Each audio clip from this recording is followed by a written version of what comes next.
నాలుగవ డివిజన్లో ఎన్టీఆర్ సుజల సురక్ష మంచినీటి ప్లాంట్లను మంత్రి నారాయణ ప్రారంభించారు. డివిజన్కు వచ్చిన మంత్రికి టీడీపీ శ్రేణులు ఘనంగా స్వాగతం పలికారు.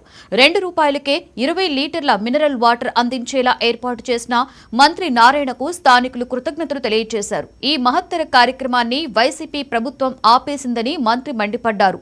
దోమలు లేని నగరంగా మార్చేందుకు ₹550 కోట్ల అండర్ గ్రౌండ్ డ్రైనేజ్ పనులు ప్రారంభించామని మంత్రి నారాయణ చెప్పారు. ఈ కార్యక్రమంలో కార్పొరేషన్ కమిషనర్ నందన్, వేమిరెడ్డి విజయభాస్కర్ రెడ్డి, మాజీ జెడ్పీటీసీ విజేతారెడ్డి, నగర పార్టీ అధ్యక్షులు మామిడాల మధు, కార్పొరేటర్లు, టీడీపీ నాయకులు పాల్గొన్నారు.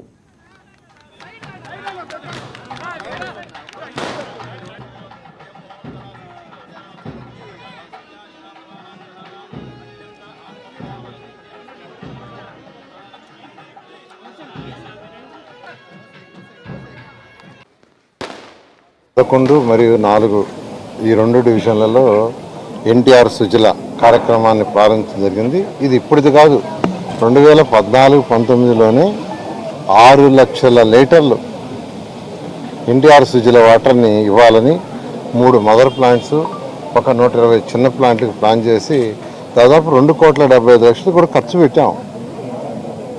కానీ గత ప్రభుత్వం గత 5 సంవత్సరాలు దీన్ని ఆపేసింది. అంటే ఈ ₹2,75,00,000 ఏదైతే 2014-19లో ఖర్చు పెట్టామో అది ఎవరి సొమ్ము? ప్రజల సొమ్ము, ప్రజలు కట్టిన ట్యాక్సే. అంటే ₹2,75,00,000 వృధా అయిపోయింది.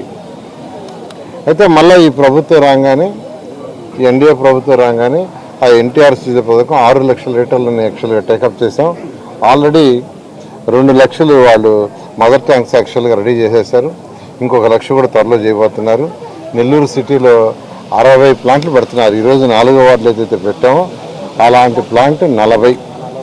ఇవి పెట్టడం వల్ల దాదాపు 30,000 కుటుంబాలకి, 30,000 ఇళ్ళకి స్వచ్ఛమైన వాటర్ కేవలం ₹2కే 20 లీటర్లు వస్తుంది.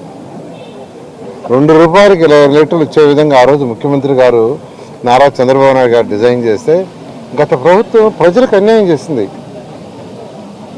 డబ్బులు ఖర్చు పెడితే ఆ కొరవ ఖర్చు పెట్టుంటే అయిపోయేది. ఎంతో వేగవంతంగా చేస్తున్నారు. బహుశా రాబోయే 2 monthsలో నెల్లూరు సిటీలో ఫస్ట్ 60 ప్లాంట్లు పూర్తవుతాయి. అవి అయిన తర్వాత నెల్లూరు రూరల్లో కూడా టేకప్ చేయడం జరుగుతుంది.